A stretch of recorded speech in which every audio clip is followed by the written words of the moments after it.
And welcome to J's and K's. What I've got here today is a Casio G-Shock GG-1000-GB, and well, this one's not fully stock. As you can see, I've changed the strap. I'm using my J's and K's convertible adapters for the 5600 on this, and that's allowed me to mount a ballistic nylon two-piece Zulu style in Coyote Brown, which I think looks really good on this. Anyway, if you're interested in doing that to yours, I'll put all the links to the strap and adapters kit and these two screw bars that you would need to do this as well.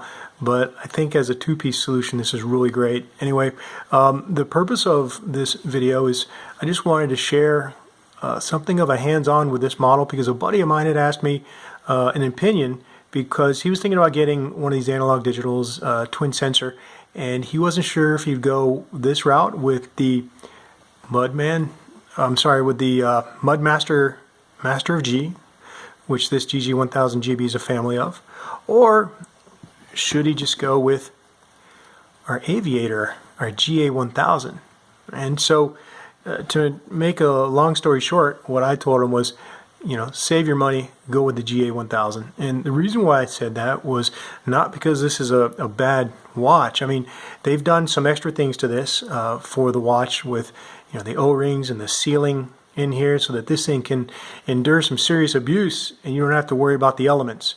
But if you're not rolling in the dirt every day and you don't do one of those occupations where this thing's going to get beat to hell, I don't know that you should spend the extra money for it. I mean, the features on both of these are basically identical. Now, the layout on the module could be a little bit different, as you can see, but when we talk about the features, you're going to find that really is no difference between the features on these. And you can go back and look at our hands-on video of the Aviator and compare that after watching the hands-on of this GG-1000-GB. So let's get started on this.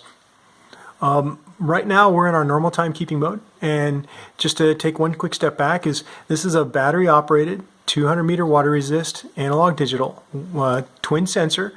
And so the two sensors in this, like the GA-1000, would be your thermometer or temperature sensor and your compass. And again, we have a dedicated button for the compass, and these are some great buttons. They've got this texture to them and they're easy to hit.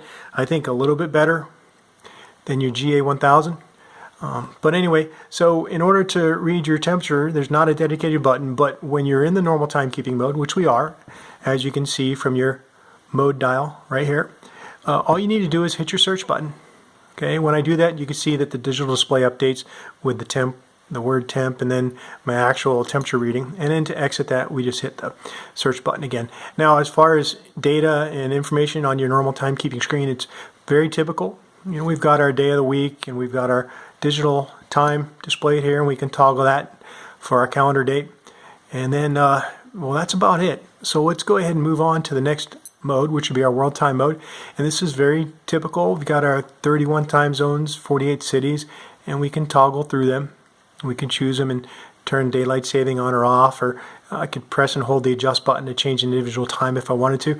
And as with almost all these analog digitals that are coming out with Casio, there's a way, if you wanted to swap your home city time from your normal time mode screen and this world time that you've got on display. In order to do that, again, you're going to hit your A and B button, and what it's going to do is going to move on over to, well, in this case, is Berlin.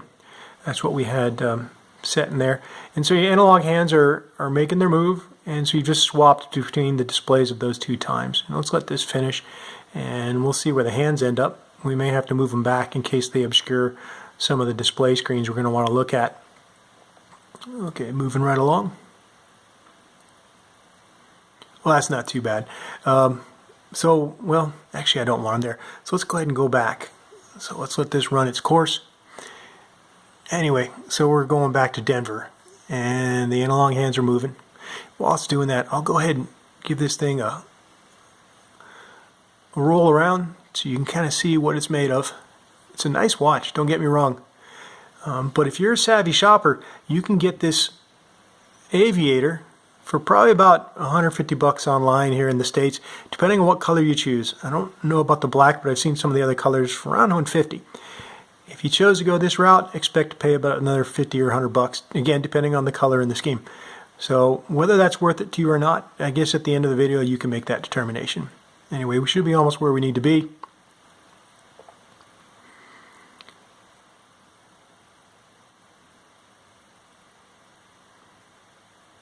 Okay, so that was our world time mode. Very basic, common functions there.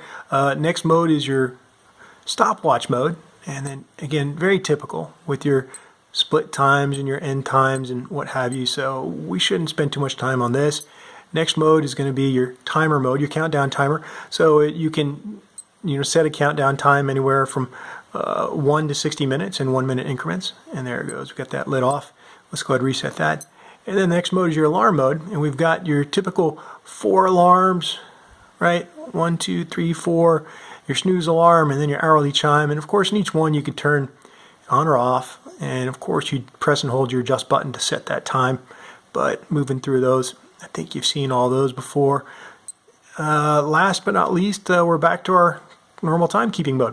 All right, so we haven't talked about the compass. Regardless of what mode you're in, you hit this dedicated compass button and you're going to enter compass mode. And now it's actively acquiring your compass information. Your seconds hand is going to point north, and then your digital display is going to display whatever degree your compass is pointed at. And so you can see kind of it moving around, and down here is your general direction displayed, south, southeast, what have you. And then after about 20 seconds, it's going to exit that active mode and basically just go into some sort of standby. And we can hit the button again, start capturing some data again. And let's say you're navigating and you want to set a bearing. What you would do is you'd press the search button, and wherever your compass was pointed at that point in time, it's going to record that value as your bearing measurement in the memory. All right, and you can see this horizontal bar here. On the GA-1000, there was a semicircular digital display down here. And what that's doing for you right now, and this should go into a standby state here momentarily. We should hit that 20 seconds. There it is. So anyway, what it's showing you is based on your bearing, you can see there's a digital indicator here that's sliding across the scale. And what it's showing you is your relative offset from that bearing. And when we're spot on again, of course, it illuminates the entire rail there. But this bearing is in memory, so if we were to exit the compass mode, if I hit the mode button, it would go back to whatever mode we were in before we were in the compass mode. Now let's say we go back into it, you'll see that the bearing's still held in memory. So it is a bearing memory, and if we wanted to clear it again, we just hit our search button, and we're back to the normal display, and we no longer have that bearing locked in.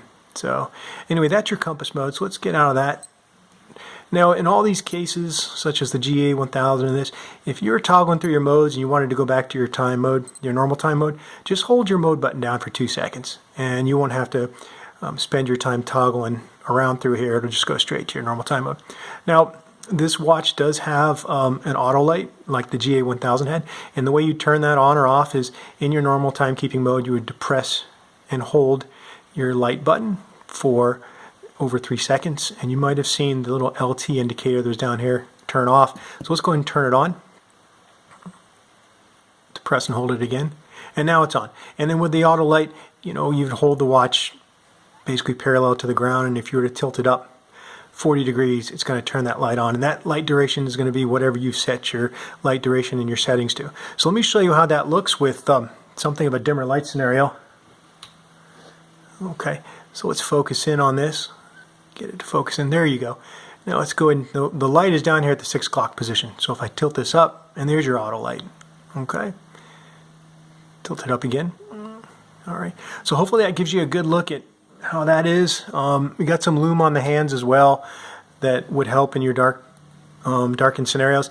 But let's talk about the settings on this. So this is very typical. I'll depress the adjust button here in our normal timekeeping mode, and you can progress through the settings. We've got our daylight saving, 12, 24-hour, seconds, hours, minutes, your calendar date, and then your button chime, and then your light duration, whether it be 1.5 or 3 seconds. Let's set it for 3. And then moving right along, we're back to the beginning. You set those up. And then, of course, since this is analog digital, you have your analog hands and your mode indicator, and those if the watch encountered some physical shock or some magnetic interference, those could become offset. They might be misaligned, and you have an ability to calibrate those again. So in your normal timekeeping mode, you would depress and hold your adjust button past the point that you go through your standard settings, keep holding it down, and then you'd hit this handset mode. And the first thing it did is it drove your second hand to the top position, and if that were not aligned, you could step that until it's spot on at 12 o'clock, right? And then let's move past that. And we'd hit your hour and minute hands, and it's going to take those to the 12 o'clock hour. And we'll have an opportunity as well to jog those if they are offset.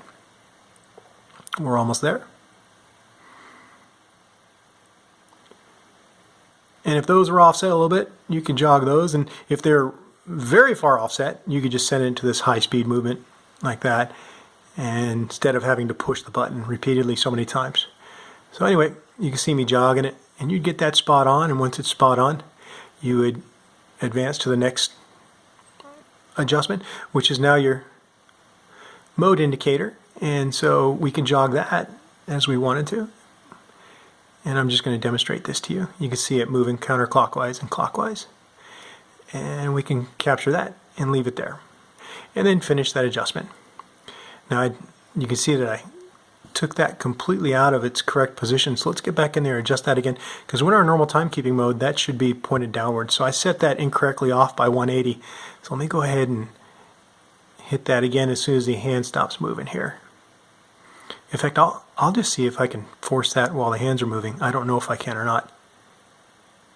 No, it's ignoring it. Okay.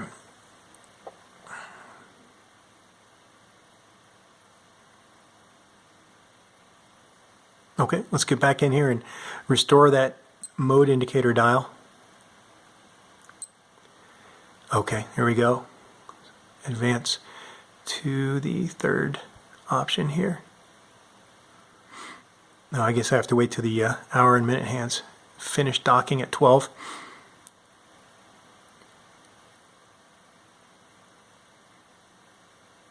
There you go. All right, so let's go ahead and take this straight up. Oh, so that had an ability to go to like a fast moving mode too. Okay, there we go. We're almost there. So I actually learned something in the course of making this video, but anyway, there you go. We've got that set, and we can get out of it. And it should come down to the normal timekeeping mode indication there. Okay, so there you go. And our hands are going to restore themselves to the time position they were before we entered this mode. And so you can also see, you know, in the background, you've got your seconds indicator scrolling across this horizontal display here while your second hand ticks around. But other than that, it's a pretty similar feature set to the GA-1000. I would venture to say it's identical. I mean, the layout's a little bit different.